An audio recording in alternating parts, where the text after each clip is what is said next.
आपके ही माइक हैं। मेरे तो माइक नहीं है। आप सबका यहाँ बहुत बहुत स्वागत। काफ़ी लोगों ने हमें कहा कि कन्याकुमारी से कश्मीर अगर यात्रा की है तो वेस्ट से ईस्ट या ईस्ट से वेस्ट भी होनी चाहिए, और काफ़ी सजेशंस आए।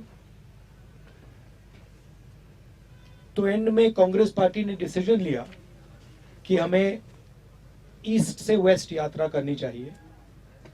ये यात्रा न्याय यात्रा है, भारत जोड़ो न्याय यात्रा। इसका लक्ष्य सामाजिक न्याय, आर्थिक न्याय, राजनीतिक न्याय का है, मुद्दे उठाने का है। मणिपुर में हमने ये यात्रा शुरू की। इसके पीछे सोच थी क्योंकि मणिपुर के साथ बहुत भारी अन्याय हुआ है। पहली बार हिंदुस्तान की स्टेट में महीनों के लिए हिंसा चल रही है और प्रधानमंत्री जी, बीजेपी के लोग वहां गए तक नहीं है। मणिपुर के बाद हम नागालैंड से निकले। यहां भी एक कमिटमेंट किया गया था, प्रधानमंत्री ने नागालैंड के लोगों से कमिटमेंट किया था। उस कमिटमेंट को भी पूरा नहीं किया गया जो एग्रीमेंट था। तो ये यात्रा महाराष्ट्र तक जाएगी। भारत जोड़ो न्याय यात्रा है, वो विचारधारा की यात्रा है। इंडिया अलायंस चुनाव लड़ेगा, अच्छी तरह चुनाव लड़ेगा और चुनाव जीतेगा। ये इस यात्रा का लक्ष्य जो न्याय का सवाल है उसको जनता के सामने रखने का है। सामाजिक न्याय, आर्थिक न्याय, राजनीतिक न्याय, उसमें बहुत सारी इश्यूज हैं। कास्ट सेंसस का इशू है। जैसे यहाँ पे नागालैंड में अभी बातचीत हुई कि यहाँ पे वायदे किए गए थे, वो वायदे तोड़े गए हैं। मणिपुर में आपको दिख रहा है क्या हुआ है। तो इन मुद्दों को उठाने की यात्रा है, विचारधारा की यात्रा है। इलेक्शन कैंपेन होगा, वो प्रोसेस चलेगी, उसमें हम सब भाग लेंगे। हाँ जी सर, भारत जोड़ो यात्रा जो पहला चरण था उसमें भी मैं था यात्रा में। उसमें आप पैदल चलते थे तो लाखों लोग साथ होते थे। इस बार यात्रा में हर 2 मिनट पर आपको उतरना पड़ रहा है, क्योंकि कतार में इतने लोग होते हैं। आगे आपको लगता है कि आपको नीचे उतरना ही होगा। फिर एक सवाल और है सर इससे जुड़ा हुआ। एक ही सवाल, अगर अगर एक सवाल। ये आपका अच्छा सवाल है, इसका मैं पहले जवाब दे देता हूँ। देखिए, टाइम की कमी है। अभी हम मणिपुर नागालैंड में हैं, यहाँ पे काफी लंबे गैप्स हैं, तो उसमें तो बस में ही जा रहे हैं। मगर जब हम असम में, बंगाल में, बाकी स्टेट्स में आएंगे तो मुझे लगता है कि जो वॉकिंग एलिमेंट है वो ऑटोमेटिकली बढ़ जाएगा। मगर टाइम का इशू है, क्योंकि हम इसको मतलब 4-5 महीने लंबा तो नहीं खींच सकते हैं। वो पिछली यात्रा 150 दिन की थी, 150 दिन नहीं है, तो इसको थोड़ा हमें टाइट करना पड़ रहा है। आई थिंक हाँ, no supplementary please Sanjay, no supplementary please. Hindi कर देते हैं। अच्छा हिंदी में, अच्छा एक मिनट। Relax, don't. तो देखिए, इंडिया अलायंस के जो प्रोसेसेस हैं, डिस्कशंस हैं, अच्छी तरह चल रहे हैं। ज़्यादातर जगह आसान है, ज़्यादा कॉम्प्लिकेशंस नहीं है। 1-2 जगह थोड़े ज़्यादा कॉम्प्लिकेटेड हैं, मगर मुझे लगता है कि काफ़ी आसानी से जो सीट शेयरिंग की बात है और बाकी चीज़ें हैं, हम इनको रिजॉल्व कर लेंगे और काफ़ी अच्छा इंडिया अलायंस चुनाव लड़ेगा। हाँ संजय।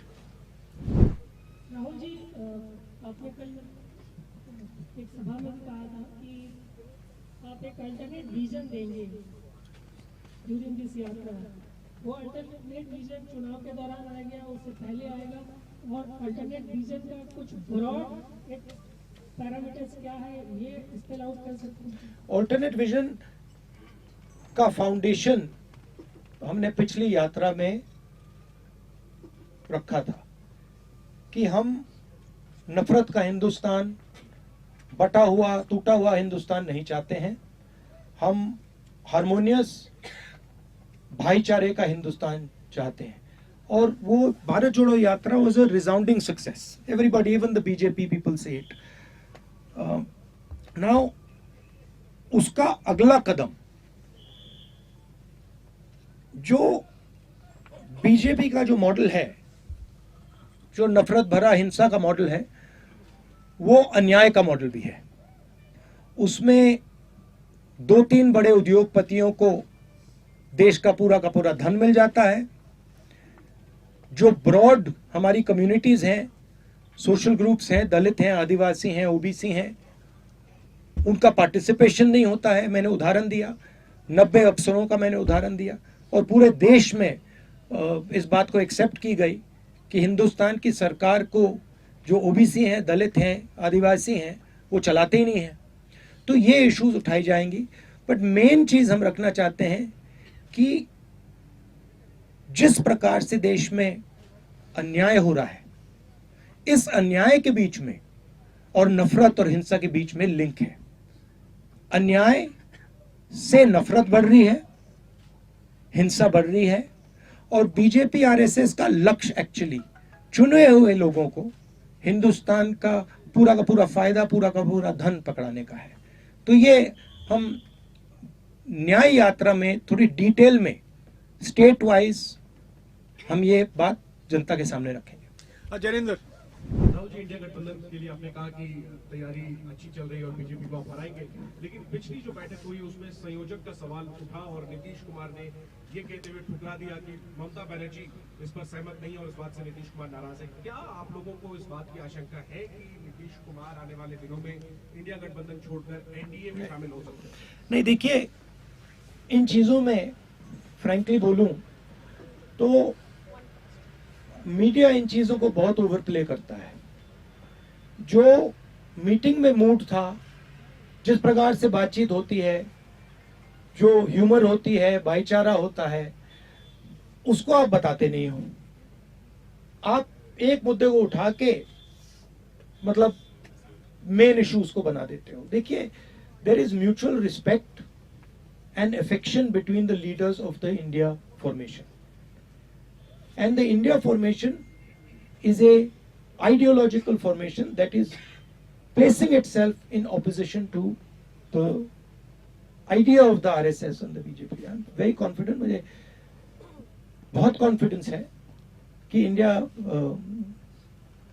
अलायंस में ऐसी छोटी छोटी प्रॉब्लम्स हैं, ये सब रिजॉल्व हो जाएंगी और हम एक साथ मिलकर बीजेपी के खिलाफ चुनाव लड़ेंगे और उनको हराएंगे। संदीप, जो तो ये राम मंदिर 22 तारीख का फंक्शन जो है, ये राजनीतिक फंक्शन बन गया है।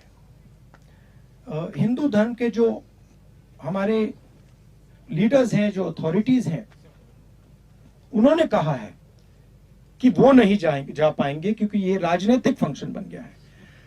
आरएसएस ने, बीजेपी ने 22 तारीख को एक चुनावी flavour, election flavour, political flavour दे दिया है। इसीलिए कांग्रेस प्रेसिडेंट ने इनकार किया वहां जाने का। जहां तक धर्म की बात है, हम सब धर्मों के साथ यह कहना चाहते हैं कि जो भी जाना चाहता है जा सकता है, कांग्रेस पार्टी से जा सकता है। मेरी सोच है, जो सचमुच में धर्म को मानता है वो धर्म के साथ पर्सनल रिश्ता रखता है, वो अपनी लाइफ में धर्म का प्रयोग करता है। जो धर्म के साथ पब्लिक रिश्ता रखता है, मतलब जो धर्म यहां पे पहनता है, वो धर्म का फायदा उठाने की कोशिश करता है। मैं अपने धर्म की फायदा उठाने की कोशिश नहीं करता हूं, मुझे उसमें इंटरेस्ट नहीं है। मगर मैं जो धर्म है, उसके जो प्रिंसिपल्स हैं, उससे अपनी जिंदगी जीने की कोशिश करता हूं। तो मैं लोगों के साथ ठीक से बर्ताव करता हूं, लोगों की इज्जत रखता हूं। जब कोई मुझे कुछ कहता है, मैं अहंकार से नहीं बोलता हूं, उसकी बात सुनता हूं, नफरत नहीं फैलाता हूं। ये मेरे लिए हिंदू धर्म है और इसका मैं अपनी जिंदगी में पालन करता हूं। मगर मुझे इसको अपनी शर्ट पे पहनने की जरूरत नहीं है। जो इसको मानते नहीं है उनको शर्ट पे पहनने की जरूरत होती है। तो ये बात है। ओके, शुक्रिया राहुल जी, 25 मिनट हो गए। शुक्रिया शुक्रिया शुक्रिया।